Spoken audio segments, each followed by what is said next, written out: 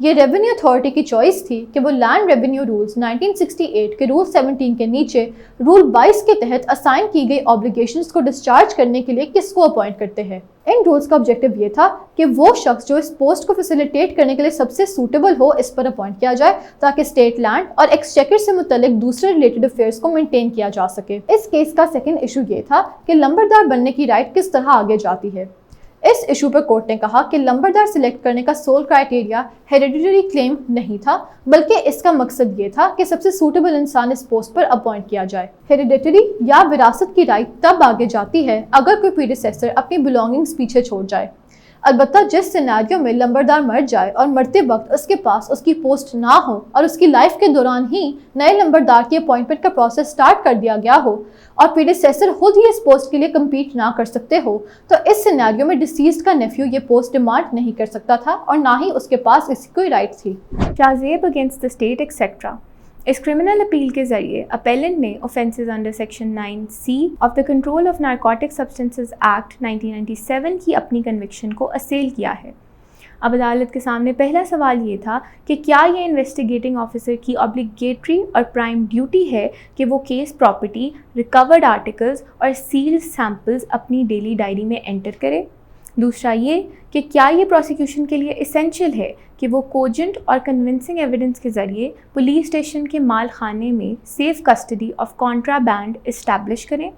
تیسرا یہ کہ submission of report by chemical examiner کے لیے اگر نان کمپلائنس آف پروٹوکولز ہوں تو کیا ایکیوزڈ کنوکٹ ہو سکتا ہے، اور آخری یہ کہ کیا ایک سنگل سرکمسٹانس جو ڈاؤٹ کریٹ کرتا ہو وہ پروسیکیوشن کی سٹوری کو ڈینٹ اور ایکیوزڈ کو فیور کرنے کے لیے کافی ہوگا۔ جسٹس محمد طارق ندیم اور جسٹس راجہ شاہد محمود عباسی نے پہلے سوال پہ کہا کہ یہ انویسٹیگیٹنگ آفیسر کی obligatory اور پرائم ڈیوٹی ہے کہ وہ کیس پراپرٹی، ریکورڈ آرٹیکلز اور سیلڈ سیمپلز اپنی ڈیلی ڈائری میں انٹر کرے۔ دوسرا یہ کہ پروسیکیوشن کے لیے اسینشیل ہے کہ وہ کوجنٹ اور کنونسنگ ایویڈنس کے ذریعے پولیس اسٹیشن کے مال خانے میں safe custody of contraband establish کریں۔ تیسرا یہ کہ رول 5 اور 6 of the control of narcotic substances کی روشنی میں submission of report by chemical examiner کے لیے اگر نان کمپلائنس آف پروٹوکولز ہو تو ایکیوزڈ کنوکٹ نہیں ہو سکتا، اور آخری یہ کہ ایک سنگل سرکمسٹانس جو ڈاؤٹ کریٹ کرتا ہو وہ پروسیکیوشن کی سٹوری کو ڈینٹ اور ایکیوزڈ کو فیور کرنے کے لیے کافی ہوگا۔ اور اس کے ساتھ ہی آج کا بلیٹن یہیں ختم ہوتا ہے۔ آپ سے ملاقات ہوگی انشاءاللہ اگلے ہفتے کچھ نئے کیسز کے ساتھ۔